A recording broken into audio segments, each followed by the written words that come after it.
Assalamualaikum warahmatullahi wabarakatuh. Bismillah, alhamdulillah, assalatu wassalamu rasulillah, la haula wa la quwata illa billah. Gimana kabarnya teman-teman? Semoga semuanya sehat selalu ya. Kita sudah sampai di pertemuan ketujuh. Pertemuan ketujuh ini atau minggu ketujuh ini adalah pertemuan menjelang ujian tengah semester ya. Di pertemuan ketujuh, mahasiswa diharapkan mampu mencipta karya tentang teori komunikasi kelompok dan menunjukkan penguasaannya. Kemudian indikator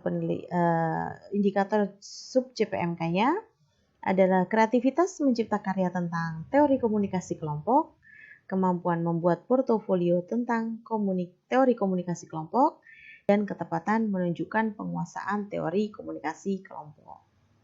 Kriterianya masih sama, kreativitas, kemampuan, dan ketepatan. Bentuk penilaiannya adalah observasi, karya video, portofolio catatan perkuliahan di blog masing-masing. Metode pembelajarannya, kuliah dan diskusi kelas selama 2,5 jam. Tugas kelompoknya sebelumnya sudah harus menghasilkan karya video materi teori komunikasi kelompok dan menunjukkannya di kelas. Kenapa tugas kelompok ini dikerjakan sebelum pertemuan, tetapi itu adalah output dari pertemuan ketujuh?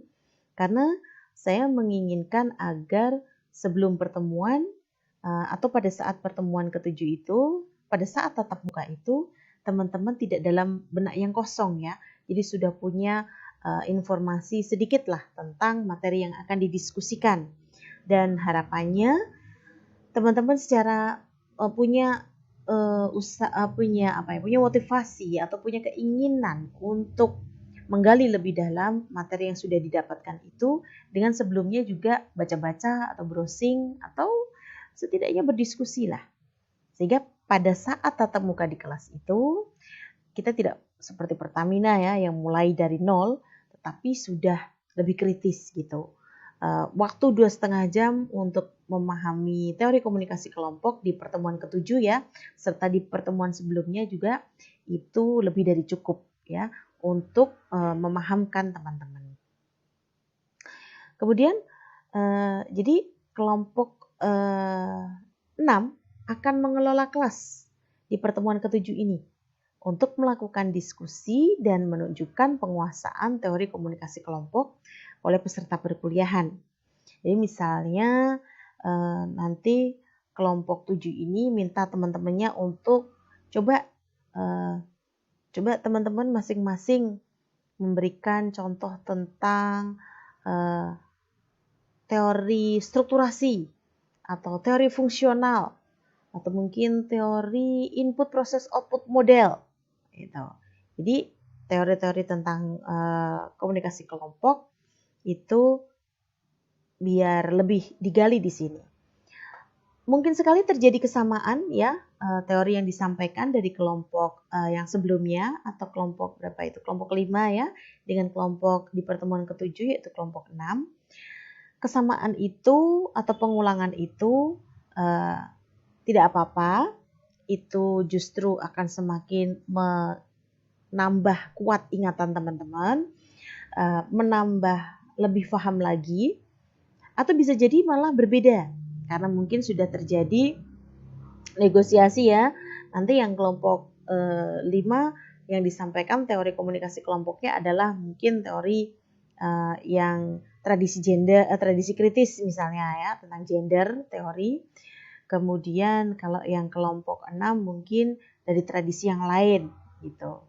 Boleh saja. Atau mungkin ada tambahan ya dari yang sudah disepakati, ada dari peserta mungkin bisa memberikan tambahan bacaan baru untuk teori komunikasi kelompok ini. Boleh sekali. Tugas individunya menghasilkan portofolio catatan perkuliahan yang menunjukkan penguasaan teori komunikasi kelompok di blog masing-masing. Ya, itu ada yang mau lewat ya. Kemudian mengunggah URL-nya di Vclass, share di WhatsApp group dan email dosen. Jadi memang pokok bahasan atau materi untuk pertemuan ke-6 dan ke-7 ini sama tentang teori komunikasi kelompok ya. Tentu saja semoga semakin paham karena ada mata kuliahnya sendiri untuk komunikasi kelompok itu. Yang di dalam mata kuliah itu pun ada pembahasan tentang teori komunikasi kelompok. Oh ya, bobot penilaiannya sama ya, 3% dari total keseluruhan penilaian. Jadi kalau nanti kok teman-teman misalnya tidak mengikuti pertemuan ini, ya bisa kok dikejar karena hanya 3% ya.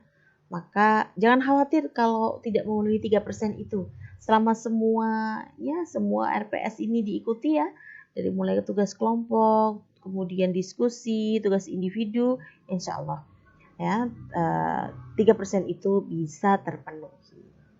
Itu saja dari saya untuk penjelasan pertemuan ke-7 mata kuliah teori komunikasi. Wallahul muwaffiq ila aqwamit thoriq. Wassalamualaikum warahmatullahi wabarakatuh.